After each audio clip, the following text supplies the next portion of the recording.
This season, turn it up to 10. Sorta like a bad habit, we gon' do it again. Ready or not, we're gonna tie up some ends. Go tell a 36, try to grab all the friends. We're back like we never left. On track like a treble clef. Skip a beat on the 7th rest. Bring feast, we don't pass them over. We got the first fruits, no weight to shoulders.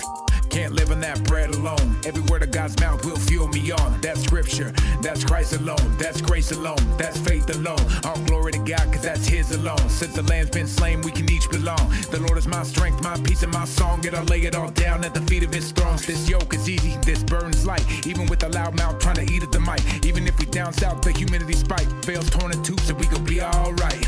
It's all grace till the half goes off. Heretics better run till the top blows off. Got them all stood still like a jaw full of Botox. Time to bring them down like a jaw on a blow pop. Don't stop, they're in need of it though. Through grace by faith, they could easily grow.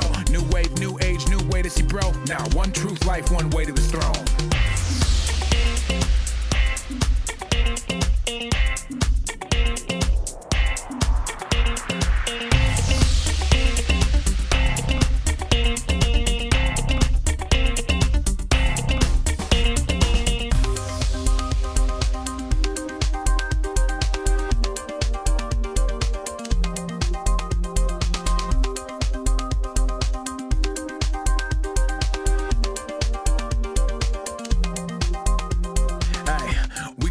Like the cataract, Google it, we ain't dropping any rhetoric. Well, maybe so, but that's for you to find out. Don't get tossed to and fro by any loud mouth.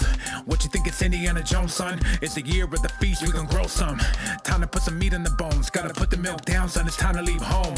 I'm just saying there's a time in the season you gotta be a Berean. If you just hear and believe it, you could be walking with demons. It could be rendering season. All the things that go to God, that's a little like treason.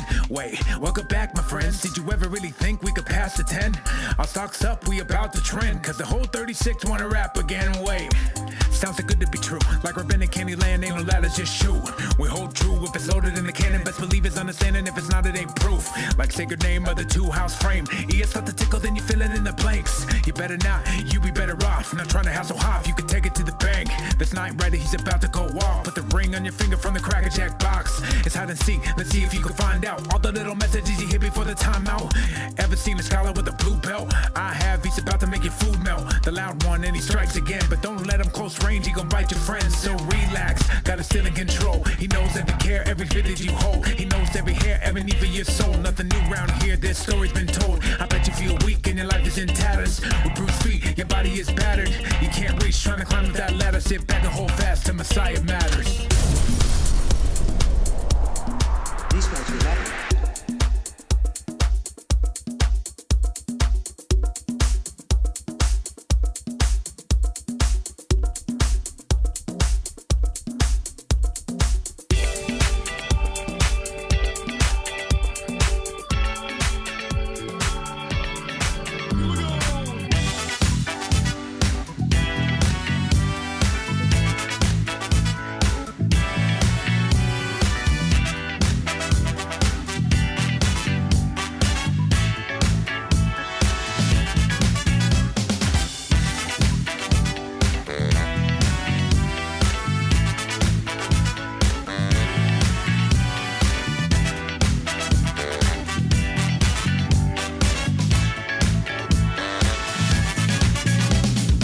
It is Wednesday, June 26th, 2024. This is Messiah Matters number 477.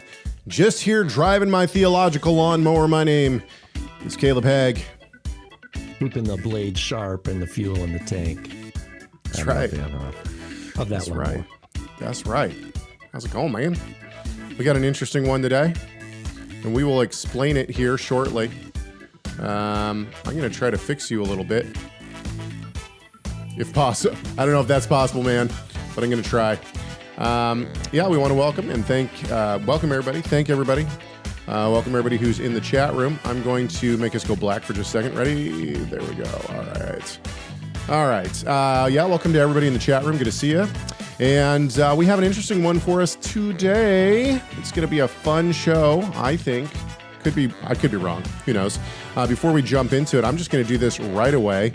I'm going to give you a couple of ways to get a hold of us. Chegg at TorahResource.com, Chegg at TorahResource.com. You can also give us a call on our comment line, 253-465-3205. It's 253-465-3205. And find all sorts of great stuff on TorahResource.com. And don't forget to subscribe to our YouTube channel. Now that that is done, what I'm going to do is going to bring up our executive producers. And this is going to segue me into my first thing that I want to talk about. First of all, for our executive producers, I know that I've been slacking. I sent an email out yesterday. We're still trying to figure out exactly how we're going to do this. There's been some discussion. There's going to be more discussion, trying to figure out how we can get everybody on our executive producer like reoccurring. So it's a thing. We do have new art coming out, and our summer executive producers will be able to find all that on the website soon, sometime within the next week, hopefully, and you'll be able to sign up for it. But I know it seems like it'd be real easy just to set this up. There's a lot of decisions that go into it because we're trying to figure out whether or not we want to put it into the new learning center or not, or whether or not we want to keep it separate. There's mixed reviews. Beyond that, how do we foster like conversation among our executive producers and our producers? Anyway, it's a whole thing. So right now, the after show is not available in the library. That may change. We'll have more. Don't worry, they'll all be up at some point. We'll let you know. We will let you know. Okay. With that said, how you doing, Rob?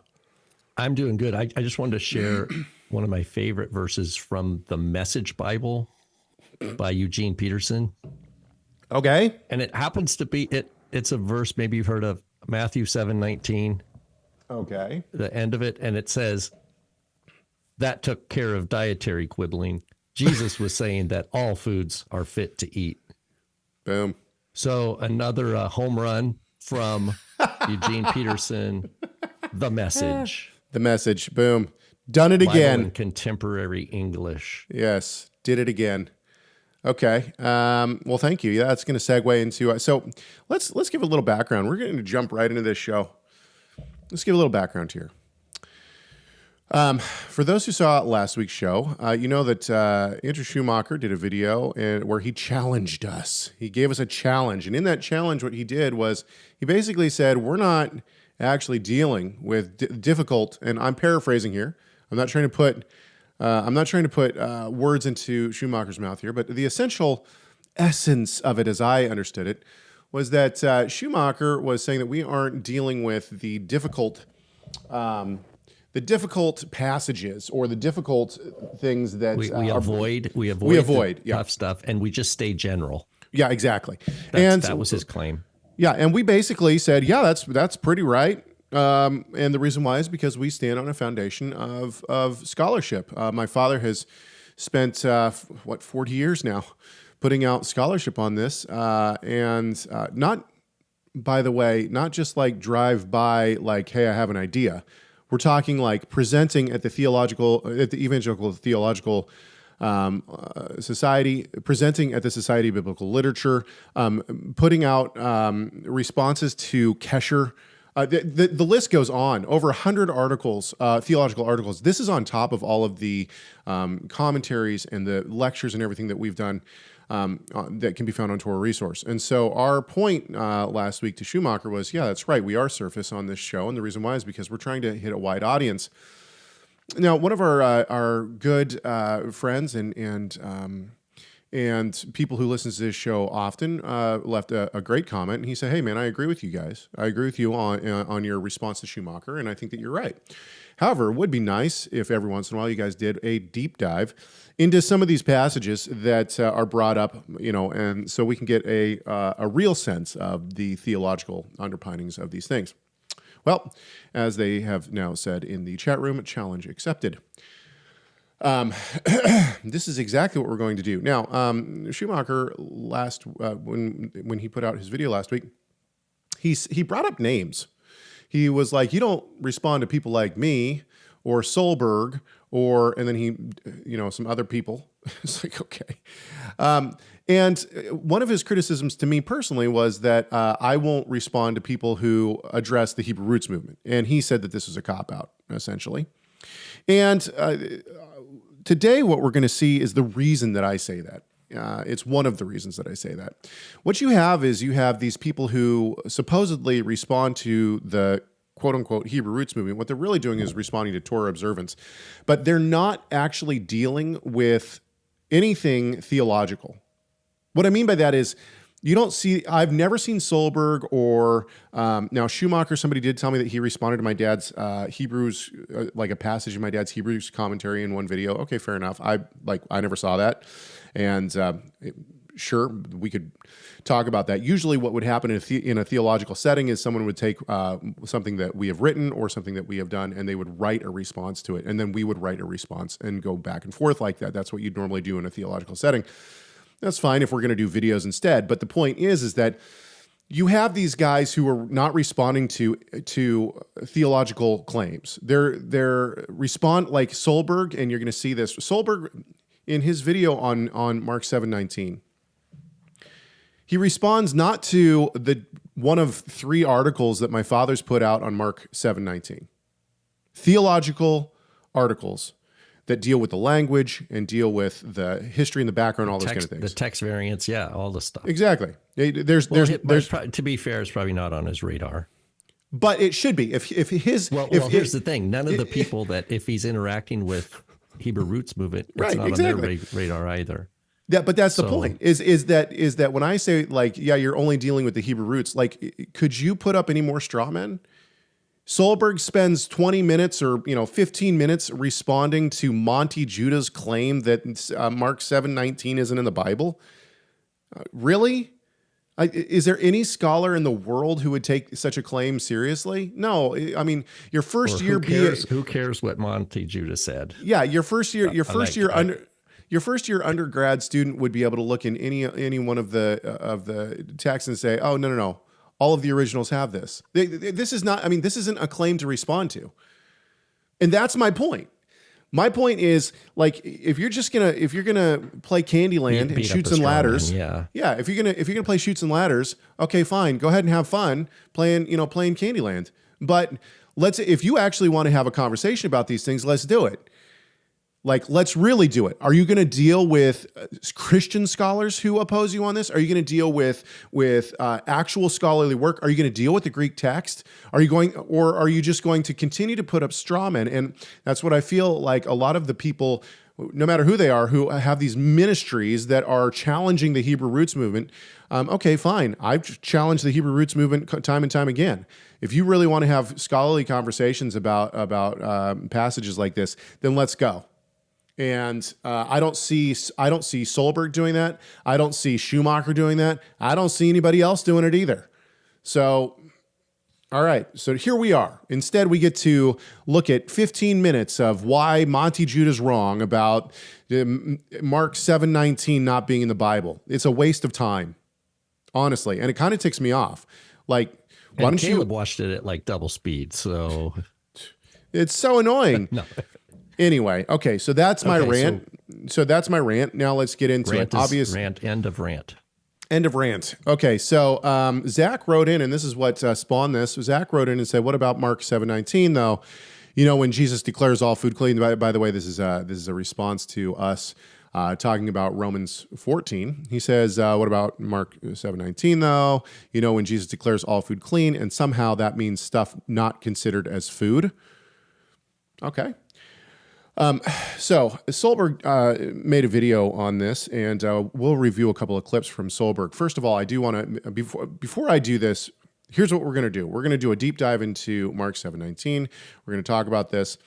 I want to let you know there are 2 articles that are up on TorahResource. Now, if you can't find them on TorahResource, all of our articles are on the Learning Center now. So you can go and find all the PDFs of the articles on the Learning Center, and you can download them. So did God change his mind about food? And that is a look at Mark 7:19 and Acts 15 together, I believe, or Acts 10 rather together. And then another one, Mark 7:19b, a short technical note. And this is when my father gets really into the Greek. And this is one of the things that that's into the weeds as deep as you can pretty much get there. Yes. Okay. And before we jump into this, I will say I mentioned Christian scholarship. There's good scholars. I got a hold of David Wilbur today because Wilbur contacted me and sent me a video. Dr. Logan Williams did a paper, and you can find this online on YouTube. Him reading the paper. It's presenting the paper at a conference. It's fantastic. It's on on Mark 7:19, and I put a link in the description of this YouTube video.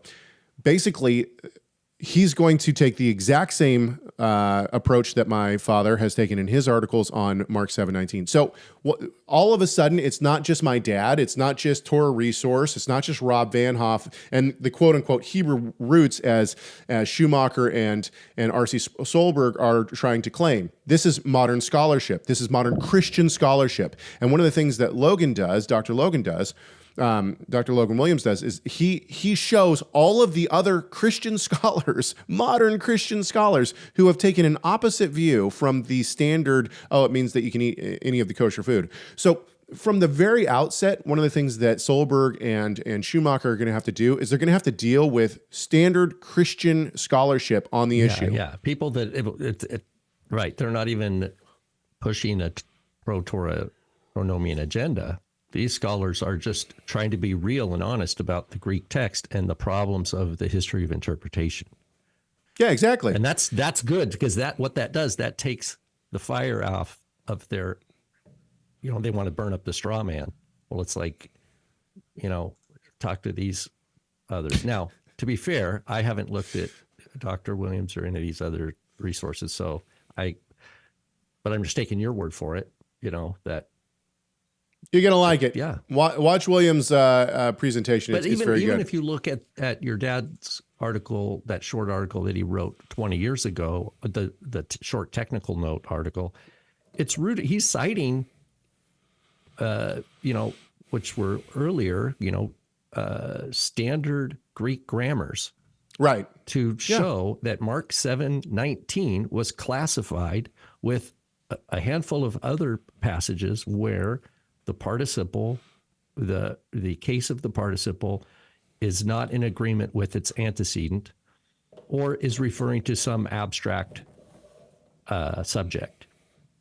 Right. And we can get into that in a minute. And part of the reason why we don't get into the weeds on this show is because the purpose of this show is not the purpose of a Greek grammar class. Right. That you would take at a seminary or a college or at TorahResource Institute. There are appropriate, settings for different levels of analysis. But we're going to go for it today. Okay, so pause real quick. But here's the thing: is that you got your 36, right? And the 36 are going to be like, all right, cool, let's get into the weeds on this, and they're going to stick around. The people who are just passing through, who would normally be like, oh, this might look interesting, let's see what these people are saying. You can hear the browsers shifting, right? I mean, and the reason why is because now we're going to talk about some of the more nuanced aspects of things like Greek. Now, I asked Rob to present a quick overview of the Greek as if I don't know anything about Greek, okay? Now, I have taken Greek from a fantastic Greek scholar named Rob Van Hoff himself. Mm-hmm. So I do have a little knowledge of the Greek. However, I want you to present it to me like I know nothing. I don't even know the letters of the Greek. Tell me what the Greek, now, first of all, we should note, Solberg is absolutely right in his criticism of Monty Judah. The claim that Mark 7:19b is not found in the original Greek text it's moronic. There's absolutely no evidence for this whatsoever. I have not been able to find one Greek manuscript where 7:19 is not in there. That is just a false claim. It's made up. He made it up. And so Solberg has every right and he's 100% right on this. I don't know Monte Judah, or I didn't hear his teaching, but if someone cited the Message Bible to Monte Judah and said, here it says that took care of dietary quibbling, Jesus was saying that all foods were fit to eat, I would agree with Monte Judah's answer, say that's not in the text. That's not in there. That's not what Monty Judah's claim. That's not what Monty Judah's claiming, though. Monty Judah claims that since it's in parentheses, that it's not in the original text. Oh my goodness, that's idiotic. Yeah, exactly. That's. And so clearly there, Monty Judah never went and looked. That's hard to believe. that I mean, okay, but anyway, all right. So it shows that he That's never moronic. consult. Yeah, That's and that guy's people listen to a person who. So, but the point is that he hasn't looked at any Greek texts. There's not a Greek text. He hasn't consulted any Greek text in there, and I think that's one of the points. So anyway, just to be fair to Solberg's right. I don't think it needed to take 15 minutes to explain that it's clearly in the text. You can just anyway. Go ahead, Rob. Give me a grammar lesson on Mark 7:19b and what's going on in the text. Well, what I would do first for people who are interested is go to BibleGateway.com and type in Mark 7:19, and then you just look for a button that says View All English Translations. And what it does, it just populates the screen with like a stack, right? And so that way you can quickly scroll. I've done that, so I've got like 50 English translations, and you can just at a scan check them all out, and they're very entertaining. But what I would point out is that the King James is that where we got the Message Bible translation. Yeah, exactly. So King James has purging all meats, right? But then you get to something like the BRG. I don't know what that is. Purging all meats. But then you get to the CJB, which I'm not sure what that is. Christian Standard Bible. Oh, wait a minute. No, that's the CSB? complete Jewish Bible. Oh, so he declared all foods ritually clean. So now we're adding. That's a failure by David H. Stern or whatever. But Darby has purging all meats. Even in the Douay Rhymes Catholic Bible, purging all meats. But ESV, he declared all foods clean. So you can just skim through. KJV, purging all foods, right? Exactly. Yeah. The JUB, the Jubilee Bible, purges all foods. It's a pretty big difference, isn't it? It's a pretty big difference. Oh, here's the Living Bible. By saying this, he showed that every kind of food is kosher. So now we're just making stuff up from the text. Anyway, keep going. Yeah. So you can see that you have anytime, and this is a value of something like this, like where you pull up a single verse in the Bible Gateway free website, and you pick a single verse and you pull up all the English translations. Whenever you have this kind of discrepancy among translations, what it means is something's going on. They don't really know. Yeah, something's going on. And it's people are taking sides, but tell us what's going on, Rob. Tell us what's going on, Rob. So, okay. Well, what we have here is, this is where it gets into the Greek, but we basically have this passage that starts in verse 18. So it's, if you have a red letter Bible, it says, and he said is in 7:18, and then it's red letter to the end of 19. And so the King James, for example, says, are you without understanding? Do you not perceive that whatsoever thing from without entereth the man, it cannot defile him? And then it goes to verse 19, because it entereth not into his heart, but into the belly, and goeth out into the drought, purging all meats. Okay, that's the King James. I just got to tell you, I'm excited to see how you're going to try to do this, because this knowing the Greek here and knowing the issues that are going on, it is a very hard thing to try to dumb this down try to give it to us in 3 to 5 minutes. Go. Okay. So the phrase in question, if you were to take a highlighter on your King James Bible and go purging all meats. Okay. So there's 4 words in Greek behind it, or three words and a definite article. Katharizon panta ta bromata. Okay. Katharizon panta ta bromata. And it is in all the manuscripts. There is one strange difference in the variants in the bulk of the variances of the ancient manuscripts of this passage is the spelling of this first word, katharizon. And it gets to be the difference between an omega and an omicron, which are both O sounds. It's just that O is longer than omicron. And we know that in ancient Greek, sometimes someone could, if someone is speaking something, one person might hear an omicron and another person writes an omega. Okay.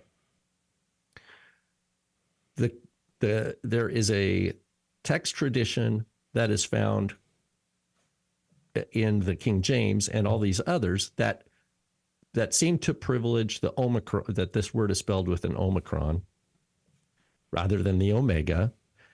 And what that means is that it sets up the antecedent for this participle, the word cleansing or declaring clean. So it's this word katharizon. If we were to just translate that, it means declaring clean or cleansing.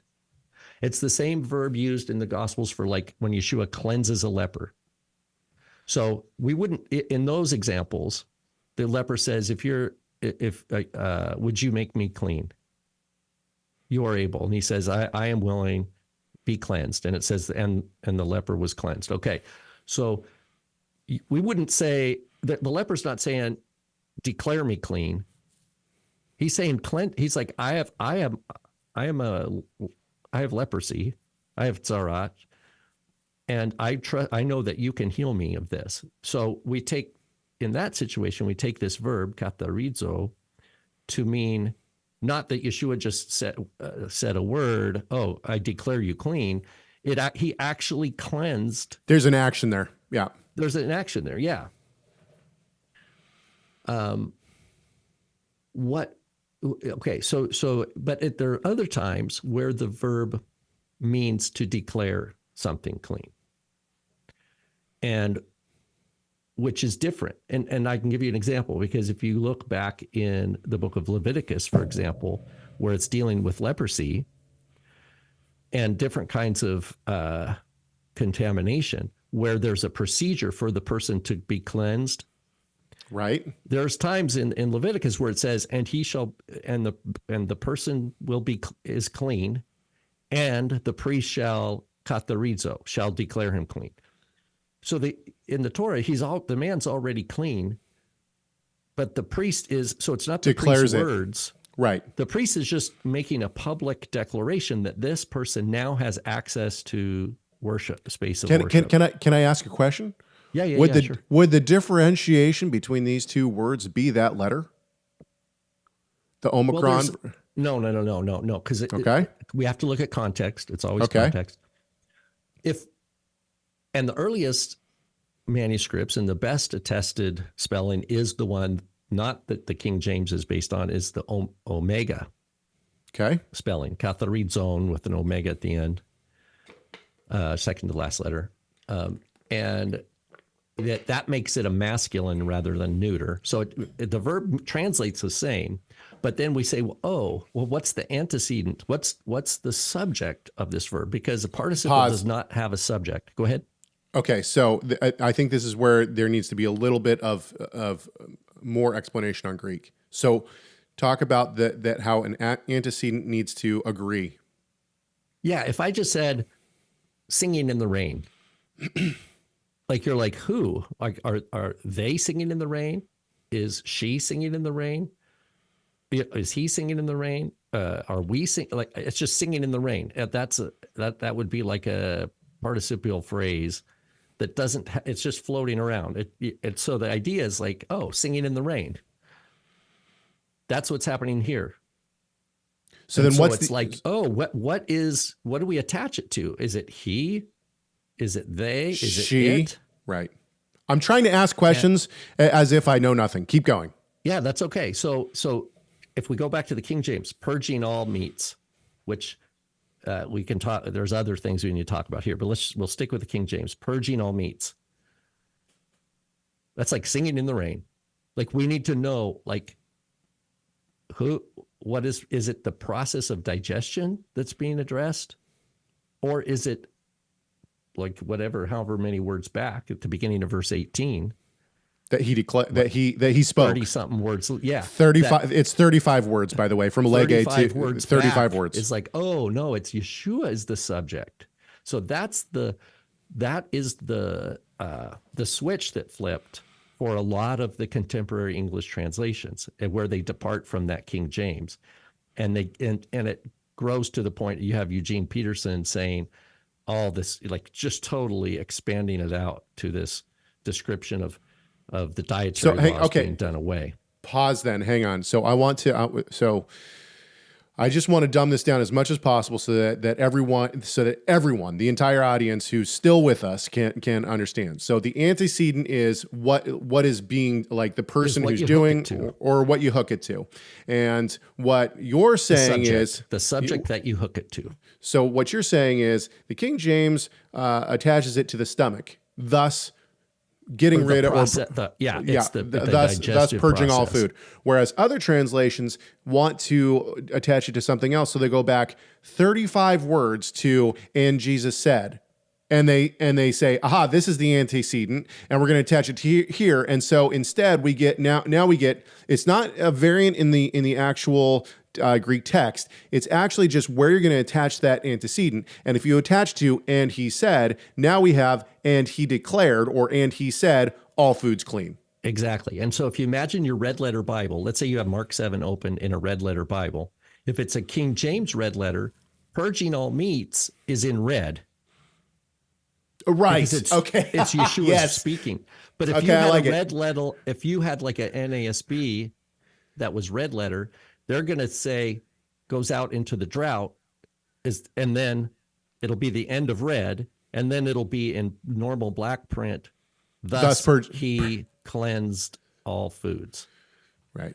So that's the difference here. And this opens up a whole bunch of other factors here. One is, and I'll just give, because here it ultimately, and this is what's really helpful for those who want to dig in and read Tim Haig's that short technical note. I mean, the bigger article on Acts 10 is also really helpful, but if you want to zero right down, laser beam onto this text issue of the spelling of katharizon, and even the quote Rabbi David Rudolph in the Messianic Jewish realm argues that it means Jesus declared all food clean for Gentiles. Right. So David Rudolph says, "Oh no, I agree with the NASB, but it's kosher for Gentiles. For Jews, not so." But which is such a crazy thing, because the context of Mark 7, there's no Gentiles around. It's Jews arguing with Jews. It's so. Okay. So the funny, I have a very, very, very specific memory of this. We're going to go down a rabbit trail for 30 seconds. We were at ETS. It was at San Diego, and we were in the Messianic Jewish section. And somebody said, "Well, now that the kosher laws are done away with," and my dad is in the back, right? It's like during the Q&A, and my dad's in the back, and he goes, "Wait, what? Where are you getting that from?" And he says, "From Mark 7:19. And the entire crowd goes, "Oh," you know, like it was like nobody in the room was going to accept that. Okay, keep going. Okay, so back to katharizon. In the Torah, so the Greek translation of the Torah, which is older than, it's before the incarnation, right? I mean, it's third or second century BC, the Greek translation of the Torah. The word katharizo is a verb used by the priests. Like I shared, it's used to describe in the Greek translation about the priest cleansing the leper. The verb, the semantic range of katharizo is always restoring something to purity. It's either affirming that something is pure, just like in Leviticus where it says, "And the man shall do X, Y, and Z, and he shall be clean, and then the priest shall declare him clean." Meaning publicly, for the record, this man has gone through his thing, and so he can now have access to worship. Okay, so it can be declare something that's already true, or it can be to go to actually purify something. But in all these cases, they are things that were naturally pure, but were temporarily impure. In other words, a pig is never the object of the verb katharizo. But a cup can. A cup, because a cup in and of itself is not impure, but if it has water in it and a lizard falls into it, now the cup is now if it's a stone cup, right? I mean, there's all sorts of things. If it's outside, but we understand. Cup, but I digress. But the idea is, a leper is a human being is in a state of purity by default, but can be contaminated with impurity. And then Torah has a process by which that impurity is removed. Okay. Right? So it's temporal impurity versus a pig is inherently tameh. It's it can't ever, impure. Yeah, right. So you could sprinkle holy water. That's why the whole kosher pig thing is another reason it's so idiotic. Okay, hang on. I want to pause here because actually Solberg brings something up on this, and I want to kick over and I want to actually watch one of his videos, and this will play into the conversation. Let me get my video up here. This is clip 1. Okay, let's kick over to another view. Hopefully we won't freeze Rob on this. Okay, here's Solberg. By the way, this is on rlsolberg.com. And his, by the way, his YouTube channel, I put the link to this video in the description of this YouTube video. But his YouTube channel, I'm trying to give all the receipts so that people can go look, and I want to give him credit for his video, which we're playing on air. His is defending the biblical roots of Christianity. I think that's actually the name of his channel. Anyway, here we go. This is R.L. Solberg. The Torah in Leviticus 11 teaches that eating unclean animals would cause the Israelites to defile themselves. Verse 43, you shall not make yourselves detestable with any swarming thing that swarms, and you shall not defile yourselves with them and become unclean through them. For I am the Lord your God. Consecrate yourselves, therefore, and be holy, for I am holy. You shall not defile yourselves with any swarming thing that crawls on the ground. So, putting unclean foods into their bodies would defile the Israelites and make them ritually unclean. And in this scene in Mark 7, we have the Pharisees, the strictest of the Jewish sects, interacting with Jesus, the Jewish Messiah, and his Jewish disciples. This was an intramural discussion among first century Jews. Everyone here knew full well what Leviticus 11 teaches about becoming defiled by eating unclean animals. The Torah in Leviticus 11... Okay, so once again, going to Dr. Logan.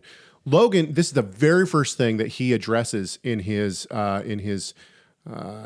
lecture. And Logan argues that I just wrote this note. I said, Dr. Logan Williams argues on Leviticus 11 that the text does not give a means to become ritually pure after becoming defiled. Thus, it is not speaking of becoming ritually impure. That is the Leviticus 11 passage, but morally abhorrent, whereas Mark 7 is speaking of becoming ritually impure. And I think that Rob's going to have even more things to say about this. Rob? Well, I can't speak for the presentation Williams, that you just cited, but there is so much to talk about here that, first of all, can I just start from the way I approach this? Because sure. I feel like if we stay too much in the weeds, we're never going to get the general picture. Here's my approach. Please do. Maybe I should make a video on this, but my approach is this. Obviously, if we're reading Mark 7, we have the synoptic gospels, right? We can look to a really great chapter called Matthew 15, and we could read them together. And we could say, okay, let's just say there is something fishy about Mark 7:19. I mean, I'm looking on Bible Gateway, like these say this, these say this. What do I do? I'm like, I'm really not sure that Jesus did away with the law, but yet I just don't know what to do with this thing. It's like, okay, well, what do we do when we have a hermeneutical difficulty? We look for do we have other scripture to help inform our view. Yeah, Matthew 15. So if we just set apart Mark 7 for a minute and look at Matthew 15 and we read down and we go, oh, where does it lead? Where does this one lead? If I never had the Gospel of Mark, let's say all I had was the Gospel of Matthew, would the idea ever occur to me? If all I had was the Gospel of Matthew, would I ever even have the thought that Leviticus 11 had been done away with? And the answer is no. No. There's no way a person who's being honest, an honest reader, believer, even an unbeliever, who can read any of these translations, NASB, even the Message, unless I don't know, I can't vouch for the Message of Matthew, but let's not go there. Yeah. NASB, keep going. Pick your standard English Bible, read the Gospel of Matthew. I don't care if you're a believer or not. Be an honest, attentive reader. And then get to the end of Matthew and say, did Jesus do away with the Torah or anything in the Torah? They're going to say, well, if I think only from Matthew, that thought is not there's nowhere that thought can land. That's like a mosquito that is going to get swatted before it even gets close to the house, kind of thing. Okay. Well, so then zeroing in on Matthew 15 specifically, what's Jesus's conclusion? And he gives it in verse 20. He says, eating with unwashed hands does not defile the person. Right? That's Jesus's halakhic ruling. That's a statement of truth. To eat with unwashed hands. This is the King James. Let me pull up something. But by the way, by the way, that statement and that conclusion is 100% contrary to a clip I have from Solberg. But keep going. Okay, so Matthew, here's the NASB 95. To eat with unwashed hands does not defile the man. That's the words of the Messiah. Yep. So if I could go to any of these Pharisaic or Sadducean or Essene, let's say they're having like open house at the Essene, Essene study hall, and you go there and they're like, oh, well, you're not an Essene? No.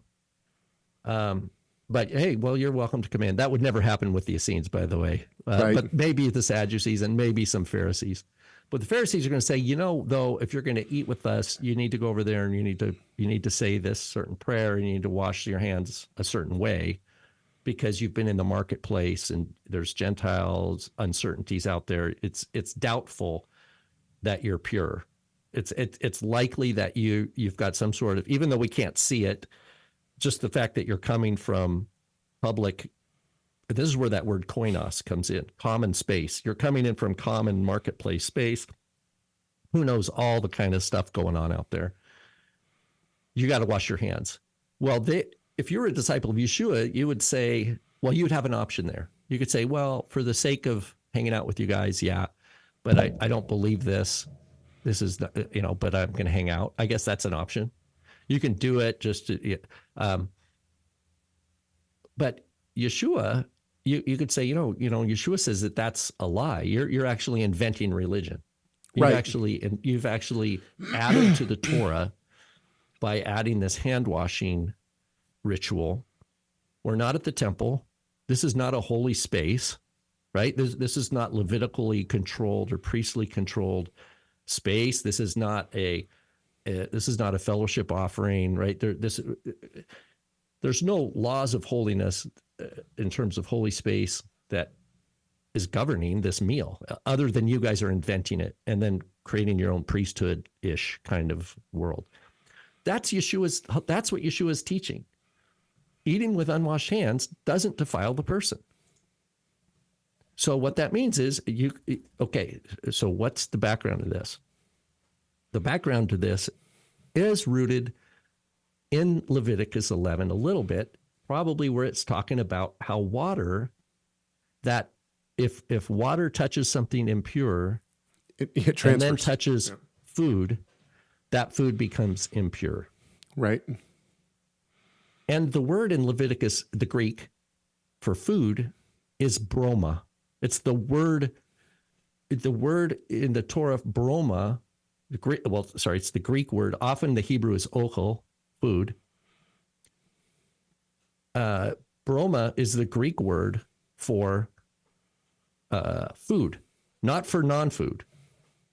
So broma is talking about biblically acceptable food. And that's the word used. That's the very last word of Mark 7:19. Ta bromata. That's just the reason it's ta is just mean it's plural. Ta bromata. My viewpoint is ta bromata means accept food that is acceptable by Leviticus 11. Ta bromata does not mean pig. It doesn't cover pig. It doesn't cover lobster. It doesn't cover shrimp or camel, right? Ta bromata. So back to Matthew 15. What's the fear? Why does Yeshua have to say, in no uncertain terms, eating without washing your hands does not defile you? Why does he have to say that? He has to say that because people at the meal there are now afraid to eat. The people are afraid to eat. They're like, oh, some of us wash our hands, some of us didn't. There's food. Did I wash my hands correctly? Did I say the birthday song? Did I sing the birthday? My kids sing the birthday song while you wash your hands. Mary had a little lamb twice or whatever. Okay. So the anxiety that people at this meal, whether it's at Mark 7, Matthew 15, the anxiety of these Jewish people that are getting together, they have an anxiety. The anxiety is, am I doing it right? And it's not only that, am I doing it right? It's some of us have washed our hands and some of us haven't. And we're already into the meal. And there's an anxiety as to, oh no, now there's defilement being spread around here. And then then they take that as a religious concern. Oh no, I don't want to, I want to stay as much as I can in a state of purity from defilement. And now the whole thing's messed up. Now we have a meal and everybody's going to be unclean. Okay, Yeshua's words are a statement that annihilates that anxiety. He says, absolutely, like I said, in no uncertain terms, eating with unwashed hands does not defile you. Okay, so for the people who hear Yeshua, they're going to go, okay, I'm not going to worry about it anymore because I trust that guy. Right. Okay, so now go back to Mark 7. Mark 7, I'm going to say, for the sake of argument, let it be that Yeshua is the antecedent of this participle, the katharizon pantata bromata, that the cleansing is Yeshua cleansing. Then what it means is that Yeshua means the same thing as the Matthew 15:20 means, but it's just in different words. He's assuring those there that the food is not contaminated. Right. It's not talking about all foods. I mean, that would be idiotic to think that it means that, like, where's the limit of all food? If it means, like, does that mean, like, human? Yeah. Like, does it mean whatever you put in your mouth, whatever a human has ever eaten, is that food? By the way, mosquitoes and ants people might think, oh, that's way out there. Like, using human flesh as an example they would never. I just read the other day in a book on Greek cuisine in 600 to 400. And they said it was more common for people to eat human flesh than is understood today. There are multiple texts where innkeepers feed their guests human flesh and pass it off as pig meat. That's disgusting. But it happened. I know that's awful. So the way to approach Mark 7:19 is to look at the participle katharizon and limit it. It is not purifying. It's not an act that Yeshua is taking something like cleansing a leper, where there's a leper and he says, be cleansed. And then that person, by God's grace and the miraculous power of Yeshua, all of a sudden transforms. And it's not Yeshua saying to a pig, be cleansed, and all of a sudden now all pigs everywhere for here on out through all eternity now are purified because Leviticus 11 is overturned. That's idiotic, because he already said, don't even think that I come to abolish the law, right? And if one letter, I mean, that's just an idiotic claim for people who want to justify their love of pig or shrimp or whatever. Okay. I don't know. I got I want to the other constraint is the word broma, the word for meat. It's constrained by the Torah for food that is actually food, that which is acceptable to be eaten by God's revelation. And it goes beyond, it's not just flesh, because like when, for example, when Jacob sends his sons to Egypt because there's a famine, to get broma, to get provision. Often it's just called provisions. It's translated like provisions, meaning it's food, but it means variety of foodstuffs that are within the domain of acceptable food.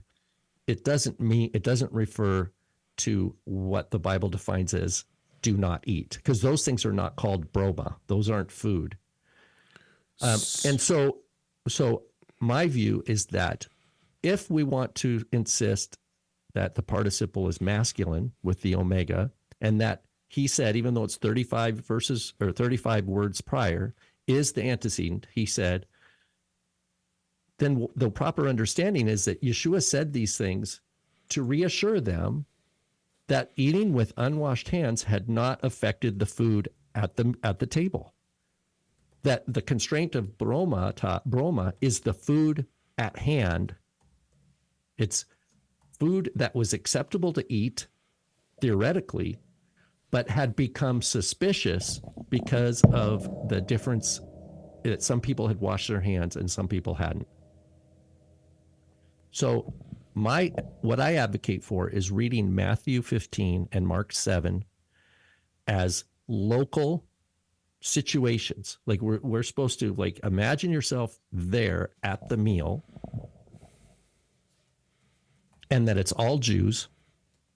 So my viewpoint, there's no place in my viewpoint for, like, the quote Rabbi David Rudolph's possession, which says, oh no, it's clean for the Gentiles. Like that's idiotic, because it's local. It's Jews sitting there. Like, it wouldn't make sense to take that and try to apply it to a Gentile situation. That's idiotic. And I also reject the unlimited definition of bromata to mean whatever. I mean, you just gave the example, Caleb, of cannibalism. So they'd say, oh, well, so they're going to argue for a constraint on what that word means. It doesn't mean anything. Okay. But they're not going to limit it to say, oh, well, it's not food as defined by the Torah, because that would affect my lifestyle.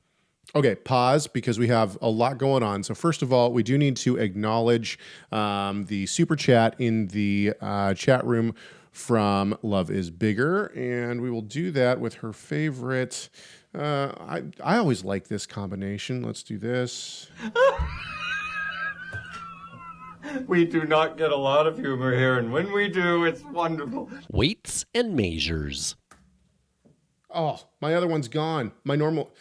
Oh, wait, there. Boom. You've been blessed. Got it. Josh and I were having a conversation.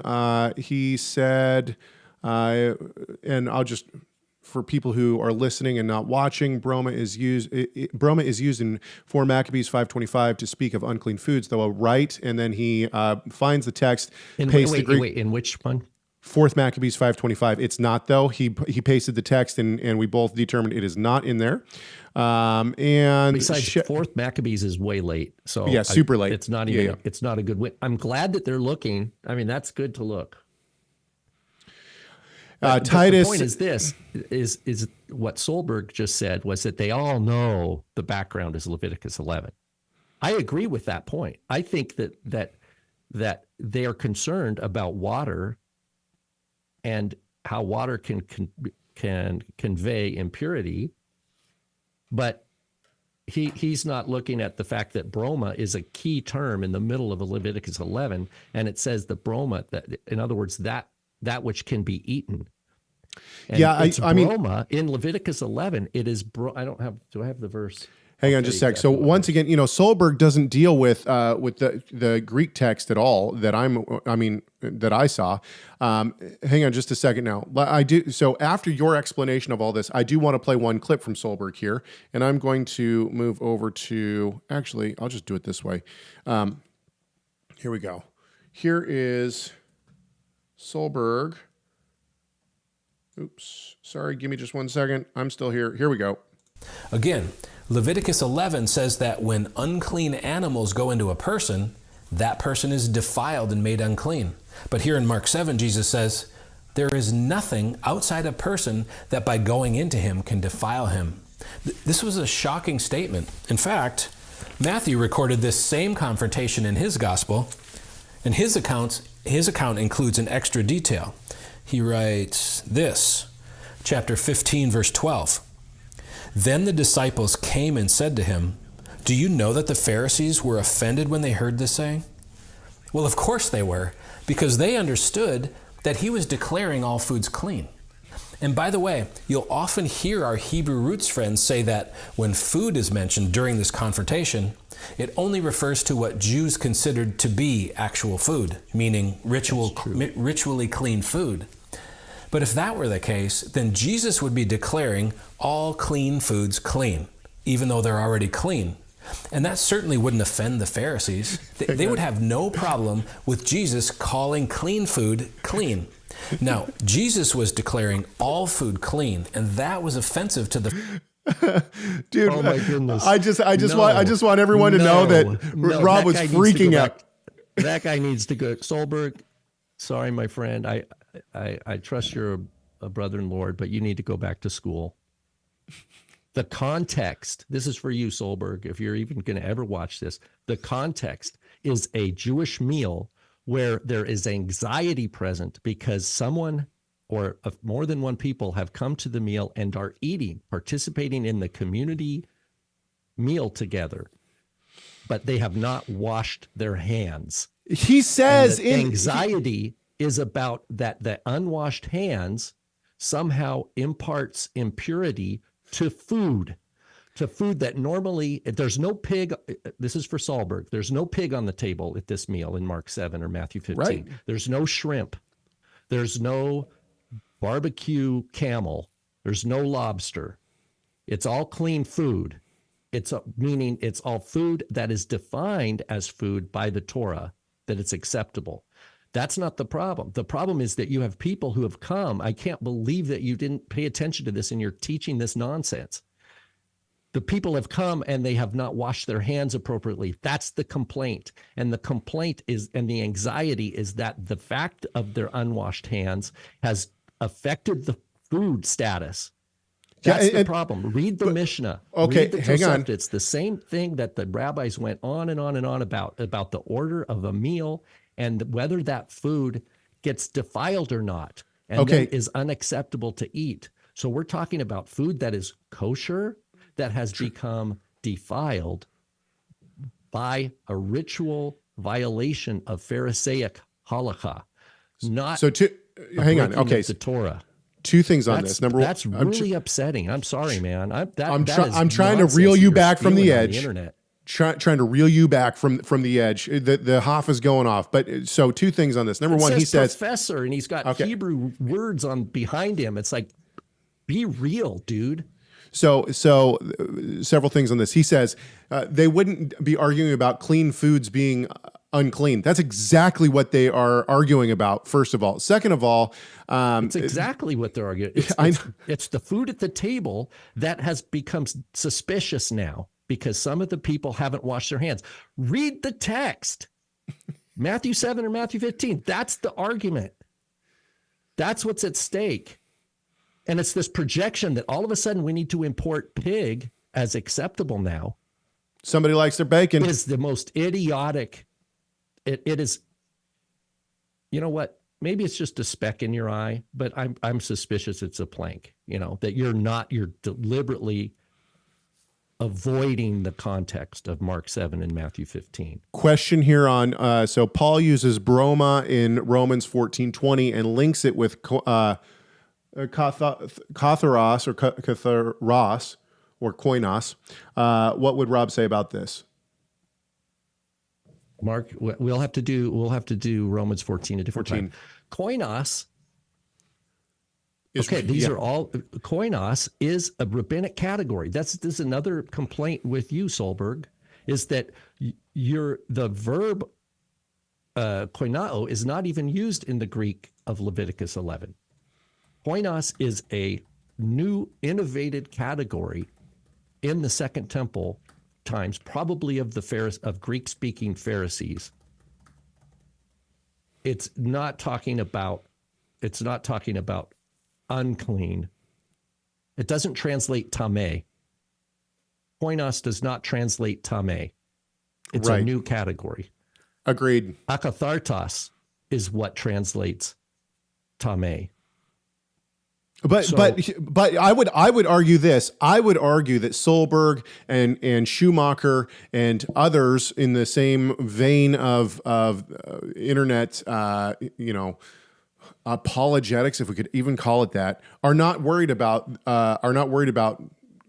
Greek. They're not worried about what's going on here. What they're worried about is building up straw men, and then basically putting it against us that we are not doing the hard work. I mean, if this is the hard work that the anti-Torah movement wants to put forward, I'm sorry. Come on, let's go. All right. Yeah, an hour goes quick. An hour goes quick. The issue in Romans 14 is the same. It's when you have food that is defined as food by the Torah, and the Broma covers meat, meaning not meat like in the King James, because meat can mean, like lechem is sometimes translated meat, and it means bread, but it can mean basar, flesh. So the setting of Romans 14 is very similar, is that you have kosher meat and all sorts of varieties of vegetables and probably fruits and breads, okay? All available for people to eat. Then and the concept or the context is that some people are avoiding some of the things on the table because they have some question about them. And that question has to do with this word koinos. And that's why Paul says the person who projects it as koinos, it's only koinos to that person. And that's a sad point too, is where they translate koinos as unclean. Because then the English brain says, oh, unclean, that's Leviticus 11 language. But that's a function because the translators are using the same term, and I think it's irresponsible. So if you have a translation for Romans 14 that says, to him who calls something unclean, to him it is unclean. But I've learned from the Lord Jesus that there's nothing unclean in of itself, right? You know that passage? It's absolutely irresponsible for English translators to use the word unclean there. Because it's not, it's koinos. It's a category. And what Paul is saying, I learned from Yeshua something. And what Paul learned from Yeshua is exactly what Mark 7 is teaching us, and in exactly what Matthew 15 is teaching us. It's koinos is a Pharisaic imposed category to add clout to their own inner group, and to elevate the idea that you need to wash your hands and that you should be suspicious of kosher food based on where it came from. So like Caleb, you come over to my house and you bring these nice T-bone steaks. And I'm like, oh, well, those are broma, but did Caleb say a prayer wrong? Was this offered to Baal, knowing Caleb, right? So now all of a sudden I'm like, okay, so I'm going to avoid knowing that Caleb. I'm going to avoid the quote kosher food that Caleb brings over. Now what I'm doing is I'm bringing disconnection within the community. I'm sowing seeds of disconnection. I'm sowing seeds of doubt. And I'm also sowing seeds of pride. And I'm better than you because I have extra rules. We have the most rules, like the Catholics, that now, and that's what Yeshua wants to eradicate, because that is not the Torah. That is not love. That's not God's love. That's not love for one another. That every commandment has its place and has its logic and has its proper appreciation as reflecting God's character, as contingent upon the greatest commandment and the second commandment. And the food laws are no different. They have a logic and a purpose and a place and an enduring value for Yeshua's disciples. They are God's wisdom. And we have to trust that. And so the koinos is a human category, an innovated category that was used by some Jewish sectarians to instill doubt on other Jews and how they were behaving, so that they could bully them and control them. And like Paul says in Galatians, that they're zealous for you because they want you to be zealous for them. They exclude you, right? Remember, is that in Galatians 4? They exclude you because they want you to be zealous for them.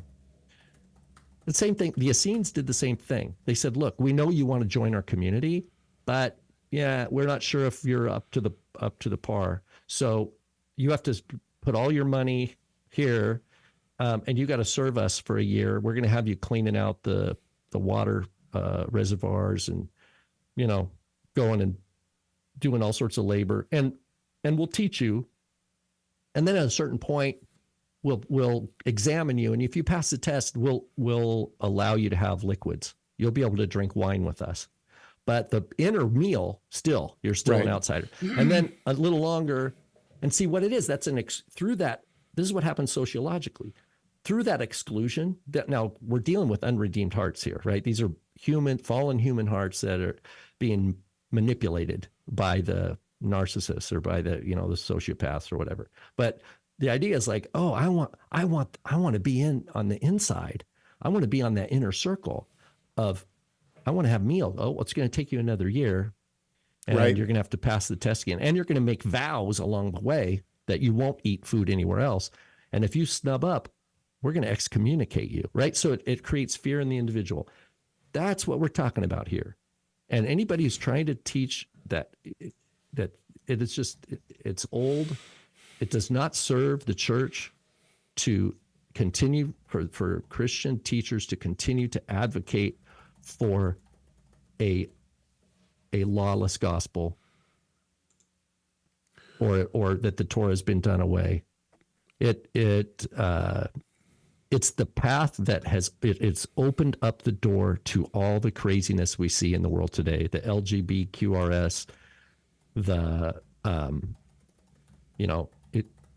and we see the same. And how do we know that? We see it also in the Jewish world, like in the Reformed Judaism and the more liberal left Judaism.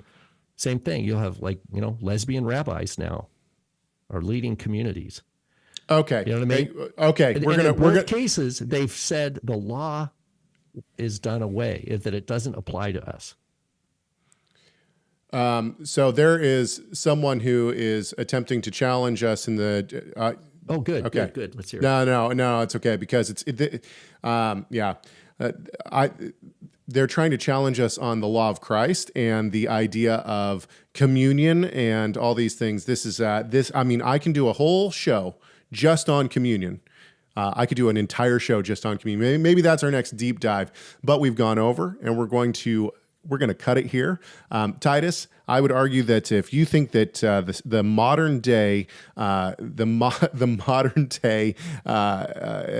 tradition of communion, as the church has it today, is bread and wine, the elements, which didn't come around until the 400s. So says Andrew McGowan, who's an Anglican, by the way. If that's what you're saying, then you don't know your history, and you don't know what you're talking about, because I'm sorry, the idea of communion, bread and wine elements weren't around until the 400s. I'm sorry, you are literally importing your own tradition into the text. Okay, but see, Rob went off. Now I will go off on the next live stream when we talk about this. Do we have all right. the Hoff goes off? We do. Do you need one of those? I need to hear it just for my own, because I got a little hot today. A little? Let's see. Do I have? Oh, I guess I do. Love goes off. Love goes off. Love goes off. Well, everybody else heard it. Everybody else heard it. All right. It's been fun. It's been real. We will clip various portions of it. And, okay. Chegg at TorahResource.com, Chegg at TorahResource.com. 253-465-3205, 253-465-3205. Don't forget to subscribe to this YouTube channel. I know it sounds weird, but it really does help us. And that is the wrong music. Hang on, let me find it. There we go. All right. We hope that this conversation has done at least one thing. That is to glorify our great God and Savior, Yeshua the Messiah. Why? I think you know why. Because Messiah matters